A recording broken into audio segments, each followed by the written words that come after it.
তো গাইস, আমরা তিন বন্ধু আসছি তেঁতুল পাড়তে।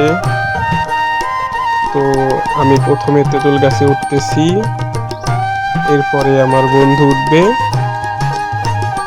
গাছে মনে হয় অনেক তেঁতুল আছে, দেখা যাক তেঁতুল কতগুলো পাওয়া যায়। তো এবারে আমার বন্ধু গাছে উঠতেছে, ওই যে দেখা যাইতেছে অনেক নিশ্চুতে আছে। আমি উপর থেকে ভিডিও করতেছি, সে উঠতেছে। দুজনে আজকে দেখবো কতগুলা তেঁতুল পারতে পারি। তো গাছটা অনেক বড়, তাই গা হেসড়ে উঠতে হচ্ছে। আমি সামনে আছি, বন্ধু পিছনে, আমি আগে আগে উঠতেছি। এরপরে বন্ধু উঠবে। আমার বন্ধু অনেক ভালো গাছে উঠতে পারে। আই বন্ধু আয়, এখন তুই উঠ। তো এই যে দেখতে পাচ্ছেন আমার বন্ধু গাছে উঠতেছে, আমি ক্যামেরা ধরে আছি।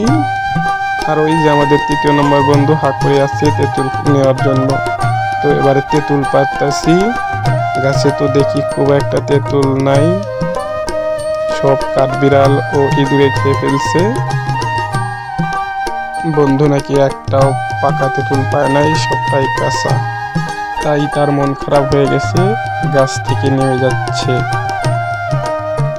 তো পাকা তেঁতুল পাই নাই, যে কয়টা পাইছি সব কাঁচাগুলা। তো তিন বন্ধু মিলে ভাগাভাগি করে নিচ্ছি। আপনারাও যদি চান তাহলে আপনাদেরও দিব।